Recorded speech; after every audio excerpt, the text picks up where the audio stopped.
Hello everyone, hope you're doing well. So recently I was looking a lot into Skarner's abilities, how to play Skarner. I liked him a lot and I really liked his rework. The only thing I don't really like about him is his ult, but I keep on seeing people say that Skarner's OP. And from what I've seen, the champion is good, but I don't really think he's OP. So I've tried to devise a method to make the champion more OP, pushing him more into a bruiser role rather than a pure tank role, and you lot tell me what you think. The build is fairly obvious, but I think you lot will still like it.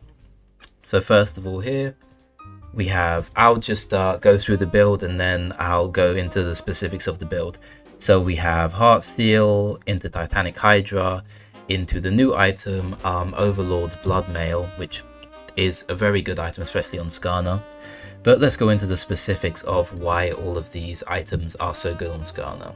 So first of all, we have Heartsteel. Heartsteel is fairly obvious. Skarner is a champion who can utilize Heartsteel extremely well. He is an auto attack based champion. He has an auto attack not reset, but he has an empowered auto attack. Well, then he has 3 empowered auto attacks, which are pretty much always up because their cooldown is ticking down as you are using the ability. So he's able to get onto pretty much any target fairly easily and then get a stack of Heartsteel because he can run into them, push them against the wall, get a Heartsteel stack, and then slow them and then run away if he needs to, right? There's a lot of things that Skarner can do which helps him utilize Heartsteel better. So that's Heartsteel. It's fairly obvious. Skarner scales actually pretty well now, so yeah, Heartsteel's sort of a no-brainer. Now, going on to the next item here, we have Titanic Hydra, again, somewhat of a no-brainer. Once again, Skarner is an auto-attack based champion, so having an item which scales, I guess you could say, off your auto-attacks, which empowers your auto-attacks, is extremely good, and it also scales with HP, which Skarner loves and Skarner also scales with. So yeah, all around, this is an extremely good item.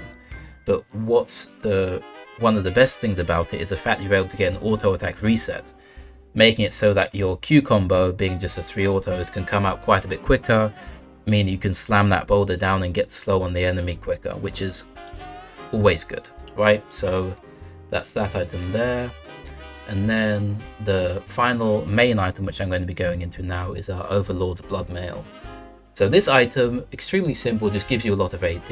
It converts your bonus health into AD.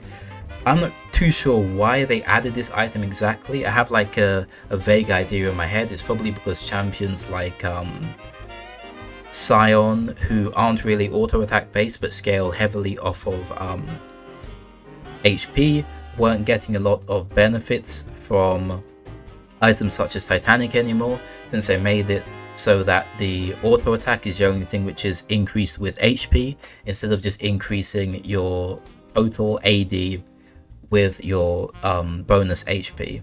So they changed that, which made Scion quite a bit worse, but now they've added this in to sort of rebuff up Scion, but it really helps out Skarner for obvious reasons, right? So those are the 3 main items which I want to go into now. I will briefly talk about some more general stuff about Skarner, some more stuff which I like about the champion. But yeah, so let's talk about the general build, what you want to be building, your build order, your rune, stuff like that. So like I said before, you want to be going from Heartsteel into Titanic into Overlord's Bloodmail, and then after that I would suggest getting a Sterak's. You can even get the Sterak's before the Bloodmail.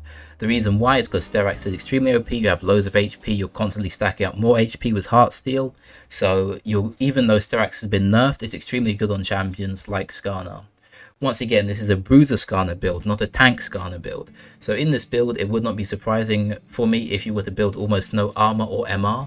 You are mainly trying to scale up Skarner's damage rather than trying to make him an unkillable tank. But obviously you can do both, right? You could add in even a Warmogs here. I think Warmogs is effectively OP now. It's extremely underrated. And if you have a high HP pool, it's actually fairly difficult to heal up that HP pool to full.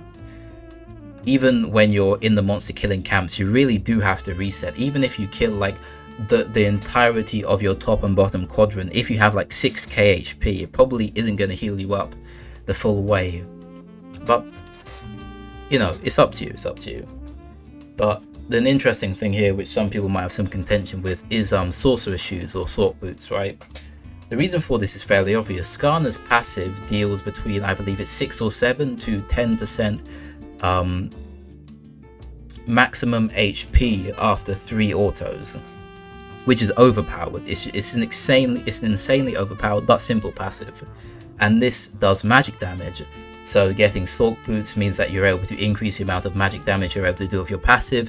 You are always going to have your passive up, which means you are always effectively going to have a stacking AP ability on the enemy, which means that having something like sorc boots is actually really good. If you've ever been in a long form combat with Skarner, then you are going to realize that Skarner actually does a fairly high amount of AP damage, unless he's just one-shotting you with his Heartsteel, Triple Q, I don't know, Titanic proc, whatever he's doing, right? If you're in a long drawn out fight with him, especially if you're a tank, you're going to be finding out that Skarner is actually doing a lot of AP damage. So if you're against tanks, sorc boots work even better. If you're not against tanks and you're against like a high CC comp or a comp which has a lot of auto attackers, feel free to go the other boots. Feel free to go pretty much whatever boots you want. I think almost all the boots are viable on Skarner. I could even see an argument for you going mobility boots, because you're able to effectively get, I don't know, into the, you're able to get a good flank off, because Skarner really likes flanks. You're able to move quickly, get a good flank off, and then even if somebody hits you, once you proc your E, you're not going to be able to get more slowed by the, not debuff, but by the non-buff which mobility boost gives you. So you're able to E in there, take out whichever target, or bring whichever target you want closer to your team, and then kill the target, right? And then you can get out, because you can slow everybody twice with your throwable Q or third stack Q and your W, right? So there are some benefits for every type of boots, you know. But yeah, in terms of runes, fairly self-explanatory. I do not care if you are in jungle, go Grasp. Grasp is OP and it will remain OP. I don't know why so many people are so... I know why, because Grasp is a stacking rune, but Grasp also stacks off the amount of HP you have. So if you're building HP, Grasp is still going to be good, even if you're not getting a lot of Grasp procs early on in the game, because you're not a laner, right? It's still a very good item. Shield Bash, fairly self-explanatory. You can also go the thing that makes you hit towers hard, which I'm forgetting the name of now, Demolish. And then in terms of your secondary tree, 3 boots, very good, and approach velocity is very good, because everything in your kit, well, not everything, but 2 out of your 4 abilities slow, and I think your arm might even slow, I'm not too sure. But yeah, extremely good item, because you can get to people quicker, because everything you have slows, and you even have long range slows with your Q3 and with your W, right?